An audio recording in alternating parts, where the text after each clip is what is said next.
How to store gold in an uncertain world. That's what we're going to talk about today.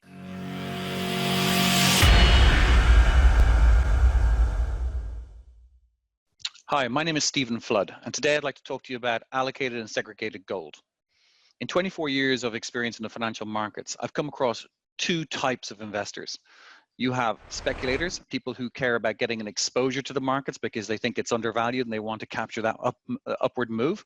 And they want to buy it cheaply, hold it cheaply, and sell it cheaply, capture as much of that exposure as possible. The second group are long-term investors. These are people who look at gold as part of a diversified portfolio. It has an important role to play for them. It's a form of financial insurance, and they want to own it in the safest way possible. Most of the clients here at GoldCore would fall into the long-term investor category. And today I want to talk about how you might think about owning gold if you are also a long-term investor. So essentially, the speculators tend to go with things like the ETFs that are out there. They might look at mining stocks. They might look at digital gold providers, which can all give an exposure in a normal market environment. But what if you're not in a normal market environment? What if you have a banking crisis or a systemic risk event of some description? Owning physical, allocated, and segregated gold that's outside of the financial system can, in fact, be very, very important. So I'd like to give you 4 major points to think about when you're considering how to own gold as safely as possible. The very first one is security. How exactly do you own it? Where do you own it? So you have a number of options. We provide storage locations in Switzerland, London, Hong Kong, Singapore, and Dublin. And we'll be adding more as we go, in the next few years. But it's important that you not only own it in a safe jurisdiction, but you may also want to own it across a number of jurisdictions and be prepared to adjust that allocation as time goes by. The second thing is you probably don't want to own it inside the banking or financial system, because that is where many people believe the very, very important risks lie, and that is why what we're trying to protect against. So it makes no sense to own a safe haven asset as part of an ETF if you're worried about the financial system and the companies that promote those ETFs. So we think that if you are a long-term investor, own it outside the financial system in dedicated vaults that don't have other businesses that might infect or have a contagion effect on your holding. So the next part is segregated and allocated. You want to own it in those jurisdictions in non-bank, and you want to hold it in an account that separates your investment from everybody else's investment in that vault. So by holding gold in a separate receptacle, it is ready to be dispatched whenever you want it. You can move it, you can direct it to any other counterparty you wish in order to realize the maximum value for that. So segregated and allocated. Allocated means that it's in a specific bar format, a coin, a particular thing. It might have a serial bar number. We tell clients, if you were to go to the vault today, you should be able to have a look at your bar, inspect it, scratch your name into it if you wanted to, come back in 10 years' time, and that same bar is available for you to sell if you want. So it's specific to a particular unique format and product. The second thing that you need to think about is the format that you own that metal in. So you've chosen the right locations, you know exactly how much you want, and you want to think about how to own it in terms of the formats. So you could have coins or bars, large format, small format. The larger the format, the cheaper the premium will be when you buy. So you'll get more gold for your money, but it also limits the market for that particular product. We think a mix probably is appropriate. So if it's a large investment, you may want to have it tilted towards kilo bars in the case of gold, or 1,000-ounce bars in the case of silver, and then smaller formats for the smaller allocation, which then can be transferred to yourself or your loved ones or your family at any point at short notice. And that's probably important. And you can always mix that up as well in the future. You can change that plan and sell a kilo and buy from 1-ounce bars or 1-ounce coins. You also want to have think about the locality of your gold.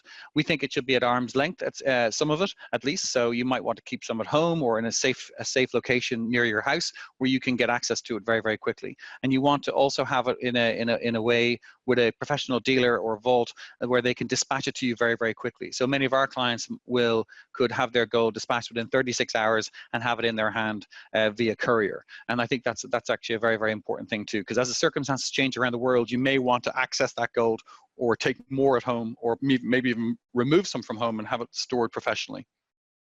The third main point to think about is utility, and this is absolutely key, and something that many investors don't think about. Utility talks about your ability to adapt to circumstances, and what options do you have? Think about optionality.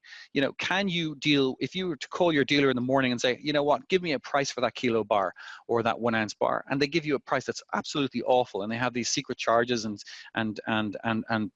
premium deductions or whatever. You want to be able to then say, no, I don't want to take your price. It's not competitive enough, and direct it towards another dealer and have your gold moved over to them without incurring outrageous costs. And in many cases, and you may want to check this, your dealers or your digital gold provider or your ETF may have a lot of hidden charges in there to move your gold that you own, that's your asset, to another dealer. And in fact, what they do is they capture you within a system, and that system then can exploit that relationship. And it's important that if you own it for safe haven purposes, that you have as much optionality as possible. You also want to own it in a valuable format. And when I say valuable, this also increases the utility value of your gold holding. You want to own it through a reputable dealer. You want to own it from a refiner that has been checked and passes a number of tests set by the industry, such as the LBMA, and is respected. And so when you go to sell it into the marketplace, you know the buyer will be satisfied that the product is of a high enough quality, and you will get a better premium for your product. So don't just buy any old scrap gold or jewelry or anything like that. For investment purposes, you want to have a very highly refined quality product that has been from a refiner or a mint that is LBMA approved, and also work with professional dealers in that space who have been around for a time. The fourth major point to remember is appropriateness. You know, all plans must be flexible. And so when you start on this journey, you'll have decided that you want 5, 10, 15, 20% allocation of your diversified portfolio into something like gold or silver or both. So, but that might change as the price of the various components in your portfolio go up and go down. You may feel that you are overbalanced or imbalanced in some way, and you want to sell some of your winners and buy some of your losers. And gold might be one of those things. So you want to always address exactly the appropriateness of the percentage of allocation of your portfolio that you have to precious metals, and make sure it works for you. I'm not going to tell you what will work for you, but you can decide that through consultation with those people you trust and take advice from. You also want to be vigilant. So there's we live in the age of information or disinformation in some respects, an age of confusion. There's awful lot of people out there who are providing insights and products and services and newsletters. I tend to feel that it's probably better to focus on a less is more. So focus on good quality content providers and dealers that you know and trust and your friends and family might use, and then take better signal from them, and don't get yourself wrapped up in the news flow that's out there, which can be quite disconcerting sometimes. So keep good company is the key.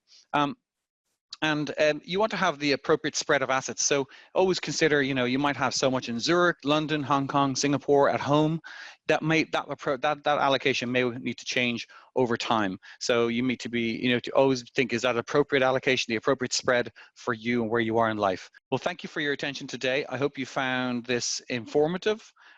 Do visit us at goldcore.com, and we look forward to hearing from you. Thank you.